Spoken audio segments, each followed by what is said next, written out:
When immigration comes up in politics or the news, the conversation usually starts at the border. Who crossed? How many? Legal or illegal? Who gets deported? Who gets detained? Today, many people are hearing about immigration through stories of workplace raids, deportations, ICE operations, and local police departments entering agreements with federal immigration authorities through programs known as 287G. In communities across the country, these agreements allow local law enforcement to take on immigration enforcement functions that were once primarily federal responsibilities. Supporters say these programs improve public safety. Critics argue they undermine trust, make communities less safe, and pull local governments deeper into systems of detention and deportation. Whatever someone's opinion on immigration may be, these policies raise a bigger question. Why are so many people migrating? If we only look at what happens after someone reaches the border, we're starting the story too late. So why are people leaving their homes in the first place? Because migration doesn't happen in a vacuum. Most people don't wake up one morning and casually decide to leave behind their language, their family, their community, and everything familiar to travel thousands of miles into uncertainty. People migrate because something pushed them to. To understand immigration, we have to look upstream. That means looking at trade policy, war, climate change, corporate power, labor markets, and political decisions made over decades. It means understanding how the global economy works, and who benefits from it. And if we do that honestly, something becomes clear very quickly. The same system hurting immigrants is hurting working class people almost everywhere. That's why immigration isn't just about immigrants. It's about work, housing, healthcare, democracy, wages, power. And ultimately, it's about whether ordinary people will be divided against each other or organized together. There's a phrase often used by economists and politicians: economic migrants. It sounds neutral, technical, like migration is just a lifestyle choice. But what does economic migrant really mean? Usually, it means someone can no longer survive where they are. A farmer whose family had grown corn for generations, only to discover they could no longer compete against heavily subsidized imports selling for less than the cost of production. A worker whose town's public utility was privatized, leading to layoffs, rising prices, and fewer stable jobs. A family trapped between rising debt, stagnant wages, and cuts to public services, where working full-time no longer covers basic necessities. A rural community displaced when a mining project contaminated local water supplies, bought up surrounding land, or transformed farmland into an industrial extraction zone. A village facing years of drought where crops repeatedly fail, and families can no longer count on harvest to survive. These aren't abstract economic trends. They're the kinds of stories that often appear in local newspapers, labor reports, environmental investigations, and community meetings. When enough of these stories happen at once, migration becomes less a choice and more a survival strategy. Take trade agreements like NAFTA. When NAFTA took effect in the 1990s, heavily subsidized U.S. corn entered Mexico at prices small farmers couldn't compete with. Millions of rural livelihoods were devastated. Entire communities were economically shattered. At the same time, factories along the border expanded using low-wage labor to produce goods for U.S. corporations. This is important. The system didn't stop migration. It redirected it to its own benefit. People displaced from stable livelihoods became part of a labor force that corporations could exploit across borders. And this pattern repeats all over the world. Global South countries are often pressured into debt arrangements, austerity programs, privatization, and export-oriented economies that enrich multinational corporations while weakening local stability. Trade and debt policies aren't the only forces that shape migration. Military intervention and foreign policy often play a role as well. Consider Guatemala. In 1954, a democratically elected government pursuing land reforms that threatened powerful corporate interests was overthrown with support from the United States. The decades of instability, repression, and violence that followed helped create conditions that contributed to migration for generations. The point is not that every migrant story traces back to a single event. It's that migration often emerges from long histories of political and economic decisions made far from the communities most affected by them. Then, when people migrate because survival at home becomes impossible, they are blamed for the consequences of the very system that displaced them. As Eduardo Galeano once wrote, people were imprisoned by poverty and arrived in prison by borders. Listen to enough immigrant stories and a pattern emerges. A construction worker leaves his hometown because years of economic hardship made it impossible to support his children. A mother takes agricultural work because it's the only job available, despite long hours and dangerous conditions. A teenager grows up fearing that a routine traffic stop could separate their family. These stories are different, but they share something in common. People are trying to build stable lives under conditions they did not create. It's easy to talk about immigration as numbers, statistics, or political slogans. It's harder to look at individual lives and see how economic systems, labor markets, and public policies shape the choices people face. One of the biggest myths about immigration is that governments genuinely want to stop undocumented immigration entirely. If that were true, many industries would collapse overnight.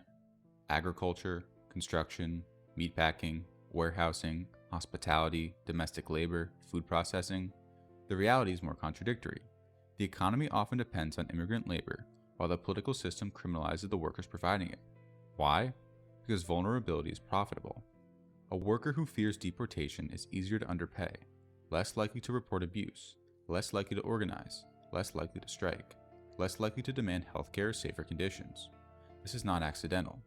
It creates a labor force that is economically essential, but politically disposable. And this doesn't just hurt immigrants. It lowers standards for everyone. When employers can exploit one section of workers through fear and precarity, it puts downward pressure on wages and conditions across entire industries. This is why many labor organizers argue that immigrant rights are labor rights. Because the real conflict is not between immigrant and non-immigrant workers. It's between working people and systems that profit from division and insecurity. This idea has been repeated for generations. Irish immigrants, Italian immigrants, Chinese railroad workers, Jewish refugees, Mexican laborers, Muslim immigrants, refugees from Central America. Different groups, same story. They're taking jobs, they lower wages, they're ruining the country. But when researchers actually study immigration, the picture is far more complicated, and often the opposite of what people are told. Immigrants are workers, consumers, neighbors, taxpayers, caregivers, and organizers. They start businesses at high rates. They fill essential jobs. They contribute more into many systems than they take out. More importantly, wage stagnation in the United States didn't happen because immigrants crossed borders. It happened because unions were attacked, because corporations outsourced jobs, because billionaires gained enormous political power, because labor protections weakened, because housing became financialized, because healthcare became privatized, because wealth concentrated at the top. A CEO moving factories overseas for profit can destroy thousands of jobs overnight. A private equity firm can gut an entire town. A landlord company can raise rents across a city. A corporation can automate jobs while paying executives millions. But immigrants become the scapegoat because they are visible, vulnerable, and politically convenient. It's easier for elites to point downward than upward. And fear works. When people are economically insecure, they search for explanations. And the powerful often provide targets instead of solutions. That's one reason solidarity matters so much. Because when workers blame each other instead of concentrated wealth and power, the people benefiting from inequality remain untouched. For many people, concerns about immigration aren't only economic. Sometimes the concern sounds more like this: will my town still feel like home? Will we lose our shared culture? These feelings are real, even if people draw different political conclusions from them. Communities change, they always have. The United States itself is the product of centuries of migration, cultural exchange, conflict, adaptation, and reinvention. The question is not whether culture changes.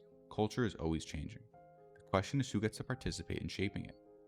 The same neighborhoods where people worry about losing community are often places that have also lost local newspapers, union halls, public gathering spaces, family farms, locally owned businesses, and democratic institutions. In other words, many people are experiencing a genuine loss of community. But immigration is often blamed for changes that have much deeper causes. When a factory closes, when rents double, when a town loses stable jobs, when young people leave because they can't afford to stay, people naturally feel disoriented. The problem is that immigrants do not cause those changes. In many cases, immigrants arrive in communities already being transformed by forces neither they nor longtime residents control. The challenge is not choosing between preserving community and welcoming newcomers. The challenge is rebuilding communities where everyone has a stake, a voice, and the ability to belong. Because at the end of the day, culture is not a museum exhibit. It's something people create together. And communities are strongest not when they're frozen in time, but when people have the power, security, and democratic voice needed to shape their future collectively.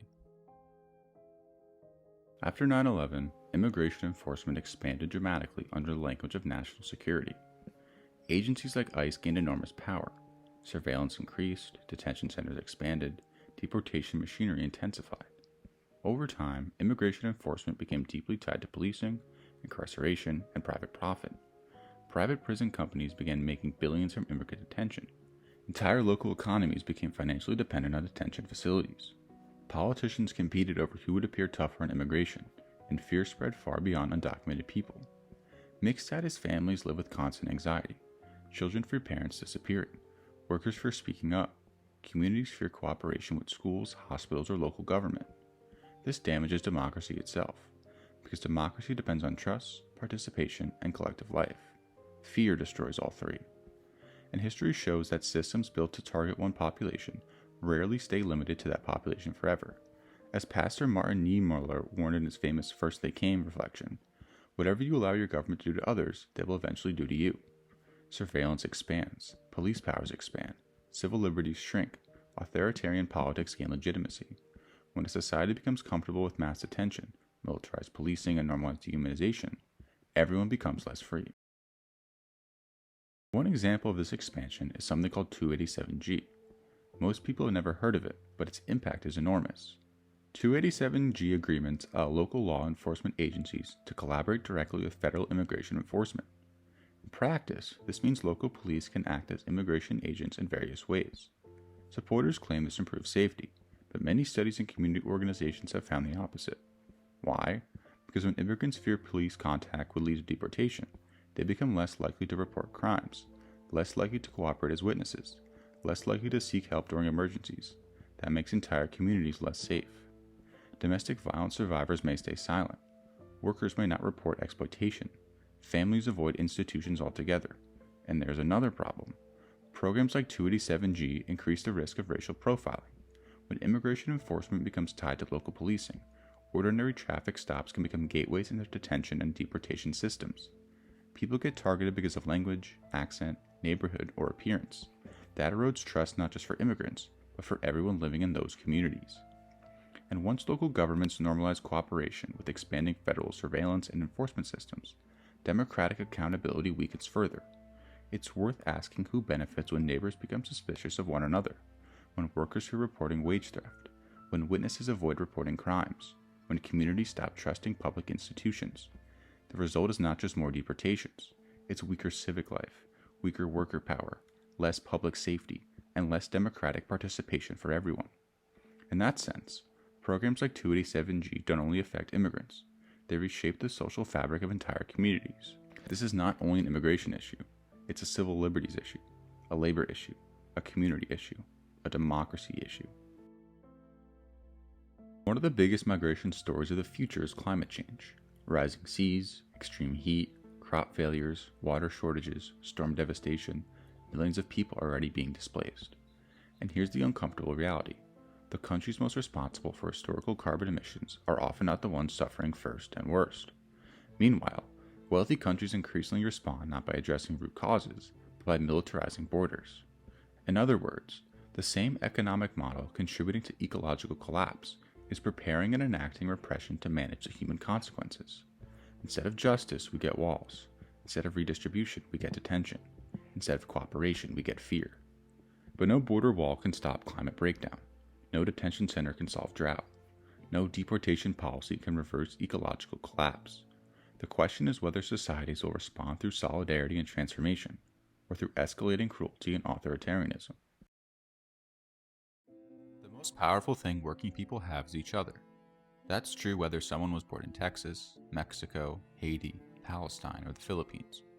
Because most ordinary people want similar things: safety, dignity, healthcare, time with family, decent work, housing, community, a future for their children. Historically, the biggest gains for working people happened when solidarity expanded rather than contracted. Multiracial labor organizing, tenant unions, civil rights coalitions, worker strikes, immigrant justice movements. The ruling idea has often been, keep workers divided, native-born versus immigrant, black versus white, citizen versus undocumented, urban versus rural. Because divided people are easier to govern, easier to underpay, easier to manipulate.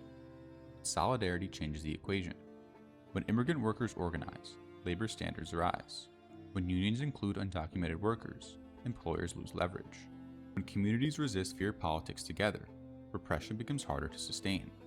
The question is not whether immigrants and non-immigrants compete. The question is, who benefits when they do. A humane immigration system would start upstream. It would mean reducing the forces that displace people in the first place. That includes ending exploitative trade arrangements, supporting labor rights globally, addressing climate change seriously, reducing militarism and intervention, canceling crushing debt structures, protecting indigenous land and food sovereignty. Domestically, it would mean pathways to citizenship, strong labor protections for all workers, universal health care, housing guarantees, union rights, an end to mass detention systems, demilitarizing immigration enforcement, protecting civil liberties, and maybe most importantly, building institutions where ordinary people actually have democratic power over the conditions shaping their lives. Because migration crises are often really democracy crises, economic crises, ecological crises, crises of concentrated power. A society where people have secure housing, healthcare, meaningful work, democratic voice, and strong communities is also a society where fear has less power. When people feel secure, they're less likely to look for scapegoats. They're more likely to look for solutions. And when communities have real control over the decisions affecting their lives, migration becomes something that can be managed humanely rather than exploited politically. It's easy to feel overwhelmed by all of this. The problems are global. The systems are enormous. The forces involved can seem impossible to challenge. But history changes when ordinary people organize together. That can mean supporting immigrant worker centers, joining unions, fighting wage theft, opposing local cooperation with abusive enforcement systems, showing up at city council meetings, supporting sanctuary policies, helping neighbors know their rights, building multilingual organizing spaces, creating relationships across communities that fear and propaganda try to divide. It can also mean joining organizations already doing this work, groups fighting for economic democracy, political democracy, labor rights, housing justice, immigrant solidarity, and community self-defense. For many people, that might mean getting involved with a local chapter of the Democratic Socialists of America, labor-intended organizing projects, immigrant justice organizations, faith-based community groups, or grassroots mutual aid networks rooted in their own communities. For people wondering where to even begin, resources like the All of Us directory can help connect you with local grassroots organizations, worker centers, immigrant justice groups, labor campaigns, and community defense efforts already active nearby. And it also means changing how we talk about immigration, not reducing people to statistics, not treating migration as an invasion, not accepting narratives built around fear and punishment, but asking deeper questions. Why are people displaced? Who profits? Who benefits from division? What kind of society are we building together? Those questions don't just help us understand immigration, they help us to understand power. And once people start asking questions about power, new possibilities begin to emerge. There's a story we're often told, that the biggest threat to working people is other working people crossing borders. But maybe the real border is something else. Maybe the real border is between those who profit from exploitation and those who live with its consequences, between concentrated wealth and democratic life, between systems organized around profit and systems organized around human needs. Migration reveals those contradictions very clearly. Because immigrants are not outside the system. They're often the people most exposed to its violence and instability. The worker laboring under threat of deportation, the family displaced by economic policies they never voted for, the community targeted by surveillance and policing, the farm worker harvesting food while struggling to access healthcare, the refugee fleeing conditions shaped by decisions made thousands of miles away. These are not separate stories, they are connected. And the response to those realities will shape all of our futures, whether democracy will continue to shrink under the pressure of concentrated wealth, repression, and fear, or expand through participation, organization, and collective action. In the end, the future will not be shaped primarily by walls or borders. It will be shaped by whether ordinary people can recognize themselves in one another, build power together, and demand a society organized around human dignity instead of fear and exploitation. The most important question is not who crossed the border. It's why the border became the story in the first place. When we start looking upstream, we discover that many of the problems blamed on immigrants were never caused by immigrants at all. Once we understand that, we can stop fighting one another over the consequences of a broken system and start changing the system itself.